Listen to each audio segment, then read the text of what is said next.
हम और आप जो चीज देख रहे हैं उसका अतीत बन जाएगा, लेकिन कब?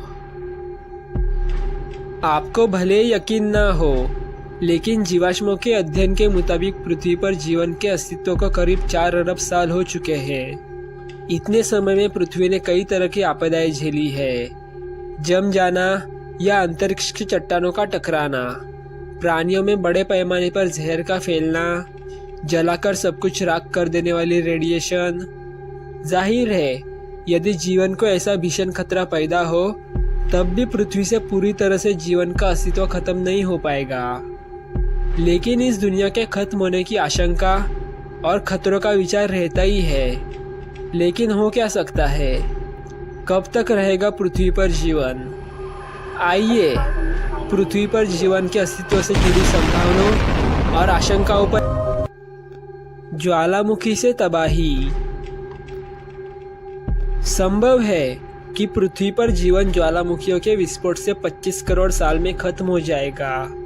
ऐसा होने पर पृथ्वी पर मौजूद 80% जीव नष्ट हो जाएंगे, जबकि 90% समुद्री जीवों का अस्तित्व नष्ट हो जाएगा।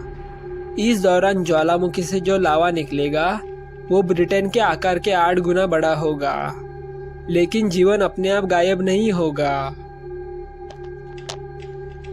सूर्य का फैलना। अगर बाकी सब आशंकाएं निर्मूल साबित हुई तो सूर्य के चलते जीवन समाप्त होगा। सूर्य ही पृथ्वी पर जीवन की ऊर्जा के तौर पर प्रकाश भेजता है, लेकिन हमेशा उसका रिश्ता दोस्ताना नहीं रहने वाला। हमने देखा है कि सूर्य लगातार गर्म हो रहा है। एक समय ऐसा आएगा कि पृथ्वी के समुद्र सूख जाएंगे। ग्रीन हाउस इफेक्ट के चलते तापमान भी बढ़ेगा। ये सब 1 अरब साल में शुरू हो जाएगा। लेकिन यही सब कुछ खत्म नहीं होगा। अब से ठीक 5 अरब साल बाद सूर्य फैलना शुरू करेगा। एक सूजे हुए तारे की शक्ल में यह 7 अरब साल में पृथ्वी को निगल लेगा। हालांकि उम्मीद है कि पृथ्वी तब भी बच सकती है, क्योंकि सूर्य के फैलने से उसका वजन कम होगा। ऐसे में पृथ्वी का हिस्सा सूर्य की चपेट में आने से बच सकता है। लेकिन 2008 के एक अनुमान के मुताबिक इसके बावजूद पृथ्वी का अस्तित्व नहीं बचेगा। अगर ऐसा हुआ तो इससे बचने का एक ही रास्ता होगा। हमारे पास ऐसी तकनीक हो जिससे हम पृथ्वी को सुरक्षित सूर्य की चपेट में आने से दूर ले जाए। अगर ऐसा नहीं हुआ तो पृथ्वी का अधिकतम जीवन 7 अरब साल ही होगा। जब पृथ्वी का केंद्र जम जाएगा। पृथ्वी का केंद्र जमने से भी जीवन पूरी तरह खत्म हो सकता है। इस विषय पर 2003 में हॉलीवुड में द कोर नाम से फिल्म बन चुकी है। इस फिल्म की कहानी है, पृथ्वी का केंद्र रोटेट करना बंद कर देता है। तब अमेरिकी सरकार पृथ्वी के केंद्र तक ड्रिलिंग करके रोटेशन को सही करने की कोशिश करती है। एक्टिव कोर नहीं होने से पृथ्वी का चुंबकीय क्षेत्र खत्म हो जाएगा और इससे पृथ्वी का पूरा जीवन खतरे में आ सकता है। कभी मंगल के पास अपना चुंबकीय क्षेत्र होता था, जिसे उसने खो दिया। पृथ्वी के चुंबकीय क्षेत्र के कमजोर होने की खबरें भी पिछले दिनों आती रहती है, लेकिन इसमें चिंता करने की कोई बात नहीं है, क्योंकि यह कमी दिशा बदलने के चलते हुई है, घट नहीं रही है। लाखों साल के अंतराल में ऐसा होता रहता है। बड़ा सवाल यह है कि क्या पृथ्वी का चुंबकीय क्षेत्र पूरी तरह गायब हो जाएगा? कैम्ब्रिज यूनिवर्सिटी के रिचर्ड हैरिसन के मुताबिक हाल फिलहाल इसकी कोई उम्मीद नहीं है। क्षुद्र ग्रह के टकराने का खतरा। ये सामान्य जानकारी है कि पृथ्वी पर से डायनासोर प्रजाति का क्षुद्र ग्रहों के टकराने के कारण अंत हुआ था। अगर एक भारी भरकम क्षुद्र ग्रह के टकराने से विशालकाय डायनासोर लुप्त हो सकते हैं, तो फिर एक दूसरी टक्कर से पृथ्वी पर जीवन भी नष्ट हो सकता है। हालांकि ये काफी हद तक इस पर निर्भर करेगा कि क्षुद्र ग्रह टकराता कहाँ है। कुछ बड़े क्षुद्र ग्रह पृथ्वी से टकराए जरूर है, लेकिन उससे पृथ्वी पर जीवन खत्म नहीं हुआ। डायनासोर को नष्ट करने वाले क्षुद्र ग्रह जितने बड़े आकाशीय पिंड से पृथ्वी का टकराना दुर्लभ उदाहरण है। इतने बड़े आकाशीय पिंड पृथ्वी से 50 करोड़ साल के अंतराल पर ही टकराते हैं। अगर क्षुद्र ग्रह पृथ्वी से टकराया भी तो पृथ्वी पर से जीवन पूरी तरह समाप्त नहीं होगा। हालांकि इसकी आशंका तब ज्यादा होगी जब कोई ग्रह के आकार का पिंड पृथ्वी से टकरा जाए।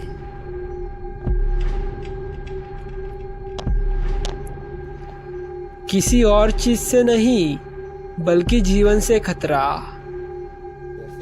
सिएटल स्थित यूनिवर्सिटी ऑफ वॉशिंगटन के पीटर वाइट के मुताबिक जीवन को सबसे ज्यादा खतरा खुद से ही है।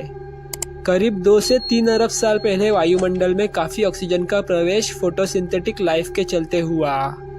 ऑक्सीजन की इतनी मात्रा के चलते काफी जीवन नष्ट हो गया। वाइट के मुताबिक सूर्य गर्म हो रहा है और पृथ्वी का तापमान भी बढ़ रहा है। इसके चलते पठार और वायुमंडल के कार्बन डाइऑक्साइड के बीच केमिकल रिएक्शन भी बढ़ रहा है। कार्बन डाइऑक्साइड के कम होने से पौधे फोटोसिंथेसिस नहीं कर पाएंगे। पौधों के खत्म होने से जीवन भी खत्म हो जाएगा। गामा किरणों का विस्फोट। बाइनरी स्टार को WR104 भी कहते हैं। यह करीब 5 लाख साल में से पृथ्वी पर जीवन का समापन गामा किरणों के विस्फोट से हो सकता है। यूनिवर्सिटी ऑफ बार्सिलोना के राउल जेमनेज कहते हैं, अगर गामा किरणों में विस्फोट हुआ तो फिर पृथ्वी पर से जीवन पूरी तरह से समाप्त हो जाएगा। अगर पृथ्वी किसी तरह से आकाशगंगा के केंद्र के करीब पहुंच जाती है तो पृथ्वी से जीवन नष्ट हो सकता है। इलिनोइस के फर्मी लैब के जेम्स एनिस के मुताबिक अगर गामा रे विकिरण पृथ्वी से टकराती है तो भी पूरी तरह से समाप्त नहीं होगा, क्योंकि समुद्री जल रेडिएशन को सोखने के लिए बेहतर विकल्प है। हालांकि पृथ्वी से इंसानों का नामो निशान मिट जाएगा, लेकिन दूसरे जीव जंतु बचे रहेंगे। Wandering stars. अरबों साल से हमारा ग्रह सूर्य के इर्द गिर्द चक्कर लगा रहा है, लेकिन अगर कोई तारा नजदीक आ जाए तो क्या होगा? और ये भी कहा गया है कि ये जल्दी हो सकता है। जर्मनी के max Planck institute for astronomy के कोरियन बेलर जोन्स ने इस बात को रेखांकित किया है कि 2 तारे समस्याएं उत्पन्न कर सकते हैं। HIP 85605 हमारे इतने पड़ोस में है कि वो 2 से 4 लाख साल के बीच पृथ्वी तक पहुंच सकता है। GL 710 के भी 13 लाख सालों में पृथ्वी के करीब पहुंचने की आशंका है। मामजक के मुताबिक GL 710 बड़ा तारा है और HIP 85605 भी। तो क्या इनसे पृथ्वी के जीवन को खतरा होगा? ऐसे तारे सौर मंडल के अंदर आने पर खतरनाक हो सकते हैं, लेकिन इसकी आशंका बेहद कम है। बायलर जोन्स के मुताबिक किसी बाहरी तारे के पृथ्वी के आंतरिक सोलर सिस्टम में पहुंचने की संभावना नहीं के बराबर है। दोस्तों, अगर आपको ये वीडियो अच्छा लगा होगा तो वीडियो को लाइक कर देना और इसी तरह के अमेजिंग और इन्फॉर्मेटिव वीडियोस देखने के लिए मेरे चैनल को सब्सक्राइब अवश्य कर देना। साथ ही इस वीडियो को अपने दोस्तों और परिवार वालों के साथ शेयर अवश्य करना। और आपको ये वीडियो कैसा लगा ये हमें कमेंट बॉक्स में कमेंट करके ज़रूर बताना।